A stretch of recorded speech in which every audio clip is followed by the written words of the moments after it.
everybody, it's Stacey Duffy here, your Denver Metro real estate resource. So who should be buying in this market? All right.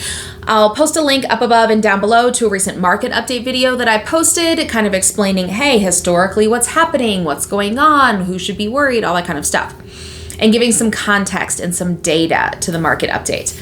So I've also posted a video that may make a little bit more sense for this up above. I'll link to and down below if you're watching on YouTube. For buying in an uncertain market, what are the questions I usually recommend asking clients? So quick recap on that. Why are you wanting to move? Like, why are you thinking of buying? And two, how long do you plan to be there? And I talk a little bit more about that because it's never what you really think it is, or rarely. So based on that, and right now, I think the buyers, what that boils down to for those buyers that really have an opportunity to take advantage of the current market situation, because there are advantages to be taken. Let's use these to make sure that we're strategically using the market to our advantage, right? If it makes sense for your situation. So for those that are looking at rent increases of, $400, $500, $600, something like that. I've heard of rental increases everywhere from 1% up to 30 or more % on rental renewals, on lease renewals. So the Denver Metro average on that, based on a few different articles and resources, seems to be about 13% for Denver Metro year-over-year increase on rent. So if your rent is going up a crazy amount, it may make more sense for you to buy than to continue renting if you plan to be there for a while. Okay, there's always some caveats to this. But if you're like, you know what, I just need to find a new place to live and my rent's going to go up $800, like one of my clients, $800 a month, chances are you may be able to buy something for the same price or slightly more per month. And I know it doesn't always make sense to people to pay more per month. What are you getting for the more? Okay, that's like, if you plan to be there for 4, 5, 6, 7, 10, 15 years, you're going to pay to live somewhere. Okay. Are you going to get anything back for that? Some people, in my mind, they pay to live somewhere and they pay for the convenience of not having to worry about things, right? You don't have to worry about hailstorms. You don't have to worry about if the sink clogs to call a plumber. You don't have to worry about what happens if XYZ happens, right? No maintenance, worry-free life. And renters don't always have that either, but a lot of renters do. That's fine. Understand that is what you're paying for, is the peace of mind, the not having to worry about expenses when they come up, not having to worry about those things. A lot of people, they're just paying rent and it's not like anything's going wrong and they don't really plan on moving. They just don't know how to buy or why to buy or what makes sense to buy, or I don't know. They just don't know what to do. So if you're looking at a major rent increase, consider talking to your realtor. If you're in the Denver metro area, reach out to me, guys. I help my clients kind of game plan and strategize. And I've had many people that reach out to me and say, hey, we're renting right now, but we think we want to buy. And they'll buy something 3, 4, 5 years later. That's okay. Let's make a plan to use the market to your advantage and set you up for the best situation possible. Okay? Versus calling me and saying, my rent's going up $300. I can't afford that. I got to do something because I can't live here anymore. And I've had a client do that recently, and we got her into a place and she's paying less per month than she was on her not only current rent, but much less than her renewed rent, and was able to do it without much cash out of pocket at all, less than $1,000 out of pocket. So there are options. But if you plan on being somewhere for a long time, like in the area for a long time, and your rent's going up, maybe you should look at buying, even with the higher interest rates, because you get, depending on the price point and depending on the interest that you're paying on the loan, if it makes more sense to itemize on your taxes, you can save money there on your taxes. That may make the extra $40 or $50 a month over rent a wash, just what you're saving in taxes. Not to mention, if you're going to be there 4, 5, 6 years, you're going to pay to live somewhere. You might as well get some equity for it, right? You can either pay your mortgage or somebody else's. Somebody's going to own where you live. So that's one of my category of recommended buyers right now, is anyone with rent increasing or looking at a long-term buy scenario. I want to buy, it makes sense to buy, whatever.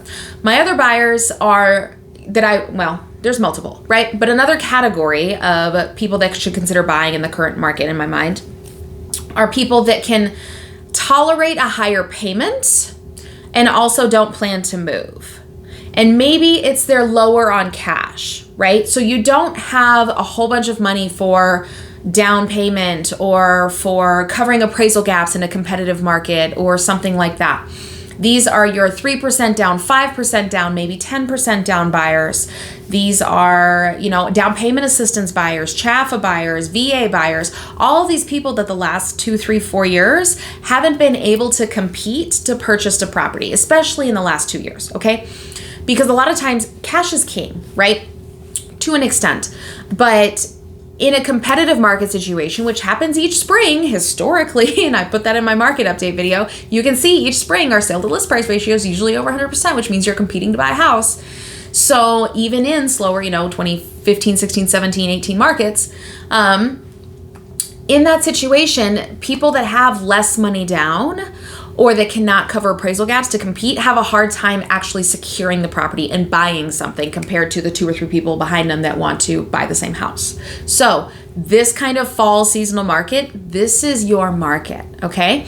This is the market where the seller's been trying to sell a house for 2, 4, 6 weeks, 8 weeks, 10 weeks, and they want a ready, willing, and able buyer. And if you have 5% down or 20% down, or you're doing 3% down or 0% down VA. I closed one of those recently. 0% down VA and the seller paid their closing costs.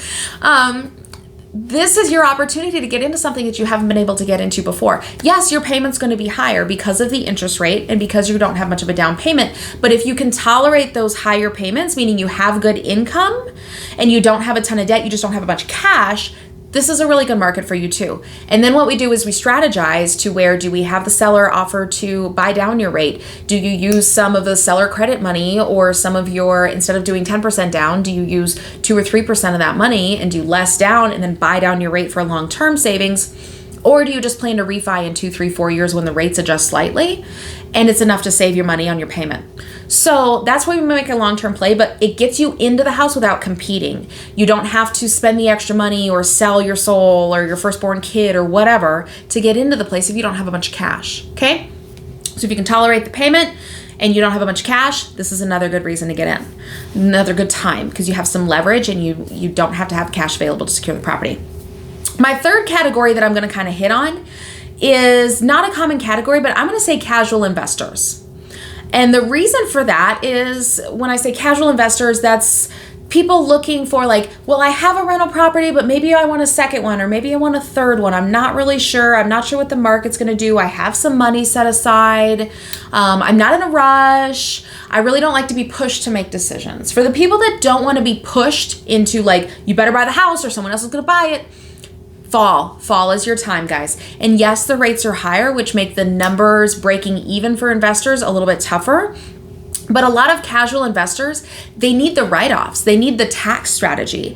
And they want the long-term growth of appreciation. It's not about the monthly cash flow, right? So maybe you've been thinking about buying a rental property, but you don't really want to move because you have a great rate on your house or something. But you have some cash sitting around. You want to diversify your portfolio, or maybe you've been dabbling with the idea of a rental, but it's a little scary. It may not sound intuitive, but this is a good market for a few different reasons. So one, you're not pushed to go buy that house right now or someone else is going to buy it. Taking the pressure of making a decision right now for that type of investor, taking that off definitely helps them process quicker, or not process quicker, but helps them process and feel more comfortable with it. Even if they, decide not to buy it, that's fine. Then there's another one next week. There's 2 more that come up. You have time to think about that, to process and to get comfortable with the idea of buying another investment property or your first investment property. So that's one thing, just the timing of the market being slower. 2, there's some pressure or some price reductions there, right? There's obviously price reductions. Our dollar per square foot is down to what it was in January for the Denver Metro. That's a median of $270 per square foot, which I know is crazy high as a whole metro, guys. We are an expensive place to live. Cost of living is high. However, this is the lowest it's been since January, okay? I think it will continue to go down a little bit more through September when those are finally out. 270 is preliminary September numbers, but next week I think they'll be more solid. October, November, December, I think that will continue to go down a little bit more over the next 2, 3, 4 months. We might get a little bit of a bump in October. Not unusual, but just as far as activity and things like that. But because the rates just went up last week, so for investor rates, you're looking at 6.5, 7.5, somewhere in there as far as percentage. It takes a lot of the pressure out, but it also means that less buyers are in the market. Investors like to get a good buy. A lot of times the deal is made on the buy side, right? So for them, it's an opportunity to buy into the market where they feel like they got a good deal, and it gives you more longer term appreciation. You're going to have a larger down payment anyway, 20-25% for most investors. So if you're buying it as an investment property, so the little bit of the price piece makes you feel like you got a good buy. The timing of the market takes some of the pressure off. The good thing, and you have options. You don't just have to buy the only thing out there, and it doesn't have to be something that has to be completely overhauled and flipped. Maybe it's just dated and needs a little cosmetic work. Maybe it's move-in ready. You don't have to do anything with it. You can just rent it right away. The downside for those investors is your cash flow is going to be low. You might be in the red. You might be in the red for a couple of years. But a lot of times that casual investor is not looking for cash flow. They're not looking for, hey, I need to make $300 a month on this. A lot of times it's, I want to get my feet wet and I want to dip my toes in the water and I'd like to have a rental, but the tax write-off is what I really need. You know, I have a lot of income. I have a lot of cash sitting around. I like safe long-term investments. This is an avenue I'd like to get into. So even if you're in the red for a year or two, you can write that off. You still get the depreciation on the property and all of your expenses and everything you put into it, but it gets you the better buy versus having to buy at a much higher price point in a different market where the rates are lower. And I mean, I don't know when the rates are going to be 3% again. They may not be for a while. Who knows? So that was historically low for a very, very, very long time. So it's another little avenue for potential buyers to get into the market. They may not be thinking about it, but you have the time. There's a lot of lower end properties that are not being fought over because the rates are higher for those buyers and they can't get in. So now it's like you can get a starter home. There's multiple to pick from. There's a lot of them that are willing, the sellers are willing to negotiate a little bit. There's a lot of them right now, guys, that are really dated. That everybody thinks that you don't have to do squat to sell your house. So they're not fixing them up. They're not updating them. They're not cleaning them. They're not maintaining them. And so there's minor things to be done without breaking the bank, without structural issues, without major roof. You know, you don't need to throw $100,000 into it to have it as investment property and get it rented out. So, you know, 5, 10, 15K, cut some trees, do some cosmetic updates, and then you can get tenants in there and either be, you know, have a wash. I don't think you're going to be cash flow positive just given the rates right now. But long-term plan to refi and do a better rate down the road, right? So there's options there. But anyway, those are just my tips of the kind of the top 3 buyers that I think that this market is best for them to take advantage of. If you have questions or are looking to buy or sell in the Denver metro area, reach out to me. I love to do this for a living. I strategize with my clients. I strategize for my own portfolio, all these types of things. So hit me up. My information is down below. If you're listening on audio, it's all on my website at realtorstacy.com. And thanks so much for the time, and you'll have a great day.